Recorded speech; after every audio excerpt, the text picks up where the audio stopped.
There are so many targets on this stage, and I'm starting right in the middle of it. This is, I think, just like jumping into Dien Bien Phu. And the results are probably going to be fairly similar.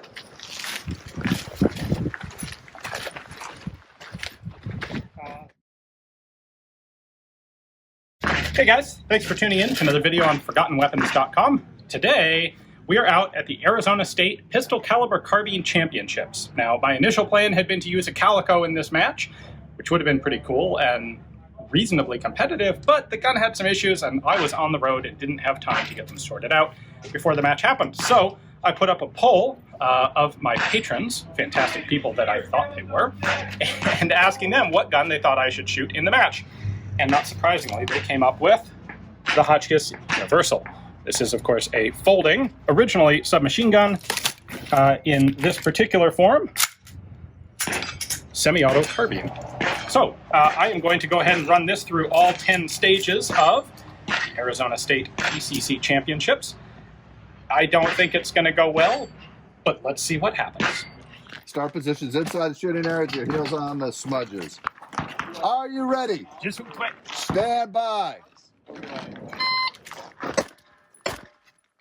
All right, I'm going to go ahead and do a little bit of color commentary here over the top of this. These stages, as you can see, involve a lot of targets. Round count was between 32 and nearly 60 rounds minimum for each stage. There are going to be a total of 10 stages. They typically were designed up with a lot of very close range targets, like you see here, followed by a section of long range shooting. Probably 2/3 of the stages had long range sections. So there's always an element of hide and go seek, make sure you don't miss any targets. Okay, now, heading up to the long-range section here, I will preface this here by saying that what I realized after this stage is that bracing the gun hard... Okay, I guess I should have changed mags bracing on the way gun up. hard against a barricade like this was causing malfunctions.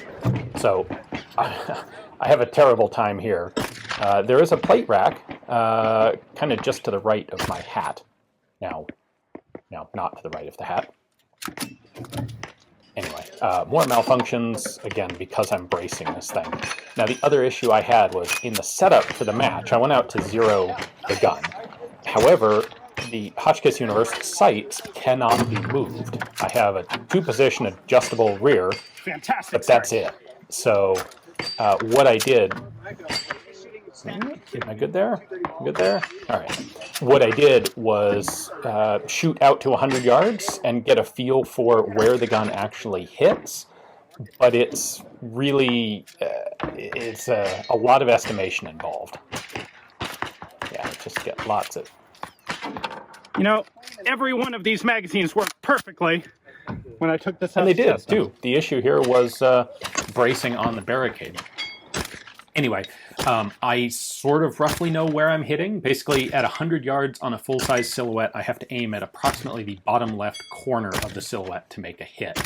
The problem was they had a variety of small targets like these plate racks between 100 and 200 yards that weren't silhouettes. And so figuring out... Yep. Are you ready? Yep. Stand by. All right, we'll come back to the long range. This is a cool spinner. It's an Irish spinner, apparently, or that's what they called it.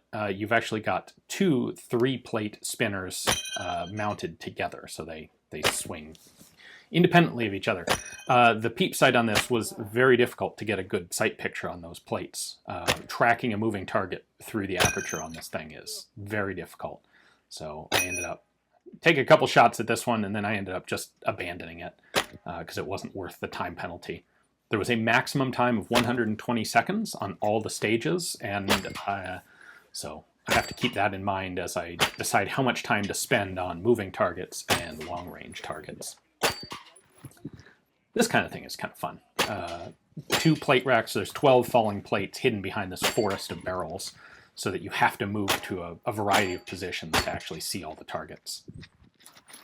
I have to lean over here because, well, you can't see it. There are barricades, now you can see them in the bottom left, defining your shooting position, and some of the targets you can just barely engage without stepping outside of those barricades.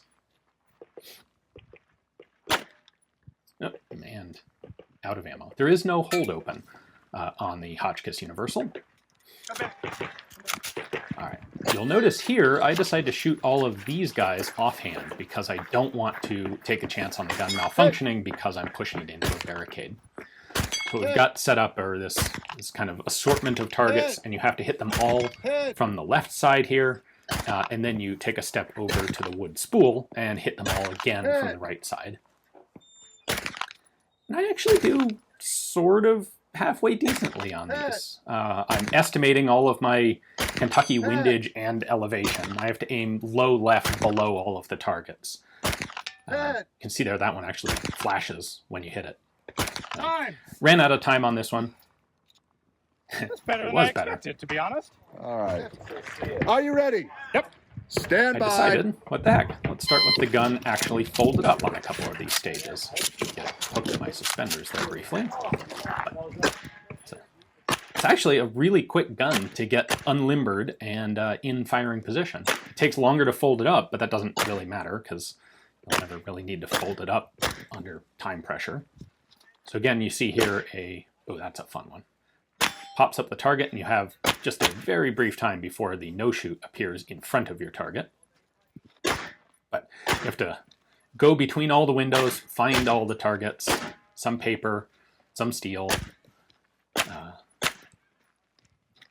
Nice little forest of poppers there.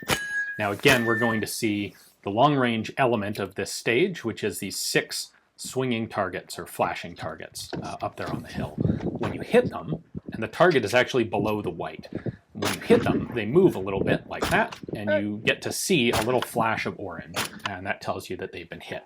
So it's a cool sort of target. It's a very handy, useful thing. I'm slowly starting to get the feel for the holdovers. To go back to what I was saying earlier, I practiced this on silhouettes. I didn't realize there were going to be quite so many round and square targets at long range. So trying to figure out the offset for a different shaped target at a not standard range was tricky. I think I ended up getting 5 of these 6, which, again, not too shabby.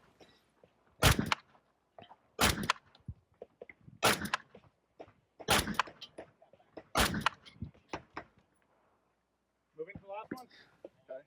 Okay. Back. Yeah, there we go. I got them all. Awesome. Hit. If you're finished, unload, you're clear. 105.53. One at the first minute. I actually finished a stage. Woo! Yes. Ready for paratrooping. Cowabunga? It is. Technically, you got to start with it on your belt, my friend. There you go. Technically, I'm not wearing a belt. Aha! Aha! Aha! Are you ready? Ready. Stand by. Unfolded on the clock here now. This stage starts with a plate rack that's a little bit closer, so you can just, in a moment, you'll be able to see it through the V there. I'm pretty happy, actually, with how I managed to do on this one. It's a little closer.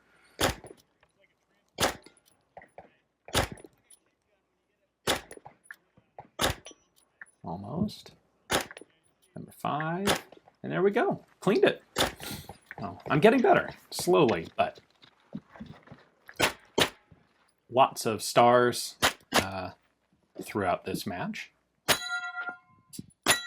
However, they're pretty close, so I'm used to having to shoot Texas stars at a longer range. That makes them a little trickier. The sights, the aperture sights on this Hotchkiss are still difficult, but as long as you don't let it get moving all that fast, you can hit pretty well. A lot of the paper targets, by this point in the match, I'm starting to do some aiming over the top of the gun instead of even trying to use the sights. There's another malfunction, not sure what caused that one. Keep in mind, this is a semi-auto rebuild of what was originally a machine gun. Now, it was originally a closed bolt machine gun, so that didn't have to be modified for semi-auto, but yeah, this mag gave me issues, so after this stage, I stopped using this mag. That, by the way, is why I've got the white tape on all the mags, so I can mark them if and when anything goes wrong. By the way, the scoring is steel must fall or be hit if it doesn't fall. Paper requires 1 hit in the center A zone or 2 hits anywhere. So a lot of the time, I take my time and get 1 good A zone hit just to save on ammunition. Because this whole match, I went through about 500 rounds of ammo doing this match, which is quite a lot. Yeah. This has 5 long-range targets at the end from this tower. Yeah, I got on the phone. Still time. Time. Oh, Time. Stop. sorry, I thought you said hi. I'm used to there being a beep at the end of the stage instead of just the RO calling time. This one, we actually start with a little bit of a range prop. It is a pseudo bazooka, which is actually a piece of tube with a .22 rifle in it. So in the position with the bazooka. Not exactly the world's most difficult shot with that bazooka. You just have to hit the plate in front of the tank. Are you ready? Ready? Stand by. Bink. That's it. Head. Now we can proceed to unfold the real gun. Little fumbly there. Jeep headlights are clay pigeons that you have to hit. At close range, the offset was, or the lack of 0 was not terrible. I basically held 6 o'clock on targets, and I was able to get them. And of course, for paper like this, you basically don't even have to aim. A lot of these targets you can only see through one of the windows, and so you have to make sure to get everything from each window. Like, oh, there's one right through there. Don't forget that one. And then a whole set of little steel targets. Unfortunately, you can't really see them here, but 2 arrays of, I think they're 3 or 4 inch square targets, but they're close enough that I can just hold 6 o'clock and hit them without too much trouble.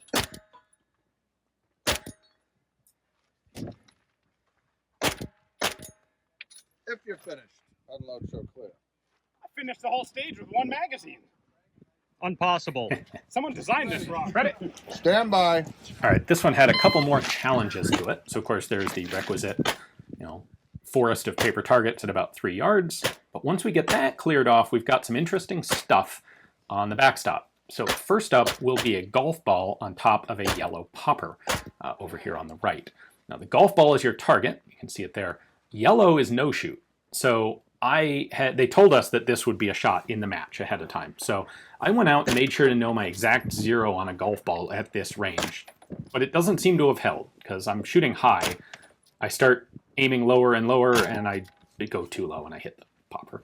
The next one, there's a mini clay pigeon inside each of the star plates. And you're supposed to hit the clay without knocking off the plate. I got the first one, missed the second one, and then just kind of gave up and hosed them. And the one presentation of a spinner here. Fortunately, this spinner was relatively light, relatively easy to turn, and pretty close. So I got that cleared without too much trouble. Are you ready? Wait. Stand by. Another plate rack here. Note we have the yellow no shoots up in front of the regular targets. And every once in a while, I just keep getting magazine malfunctions. So we're getting close to the end of the match. I stopped using that magazine as well. Malfunction. Not good. This one's kind of cool. They have a chunk of a helicopter as a prop. And then there's a set of 6 hanging targets and 3 long-range silhouettes that you have to shoot from the back of the helicopter, and then again, a second time, from the front of the helicopter. You'll be able to see them from the front. Unfortunately, camera angles here don't really work well. I actually went for the long-range silhouettes first because they were the closest to the targets that I had practiced on before the match, and so I knew more or less how to hit them. And I was able to get the first 2, not the longest range one. In a minute here, I'll give up and move on. By the way, I took a load of penalties throughout this whole match because there is 1 penalty for not getting good enough hits on paper. That's 5 seconds. There's a 10-second penalty for not dropping a steel target, and there is a 15-second penalty for not attempting to shoot a steel target. And so if there's a whole line of long range and you just can't get to them all, the ones that you don't get to, you actually get a 15-second penalty per instead of just a 10-second for a miss. So that's going to contribute to me having a very high score in this match, and not a high score in a good way. Again, because there is a 120-second maximum allowable time on each stage, I'm going to, at times, give up, and just move on. So I can get some of the targets that I know I can hit. Long run. All right, so now, let's see, they're just off to the left. You can see the long range just through the plastic fencing there. There's 3 of them out there. Hit! And I managed to get 2 of them again. Time. Waiting. Stand by. Most of the time you started these stages at the back of the stage. This one you could pick any place within the shooting area to start. So I decided to start there, hit a popper, which activated a swinging paper target, and then start moving. I'm just going to move clockwise around the whole stage, and that gives that swinging paper target some time to slow down, make it easier to hit. We've got our forest of paper and steel to engage here. I'm doing a bunch of A-zone one-shot hits to conserve ammo, although not always.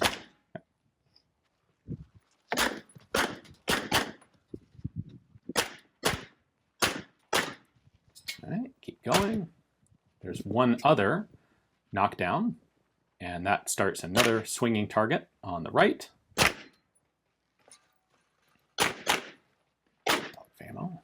You know, if I was doing this like a serious PCC or IPSC competitor, I would have memorized out a sophisticated stage plan with every step I took through the stage accounted for, and planning exactly where to reload based on how many rounds I would have in the magazine, but I didn't do that. I just shot till I went dry, and my strategy here was to roam the stages, try to make sure I covered everything without missing any shooting spots, and thus without missing any targets like, aha, there's one hiding back there that I forgot.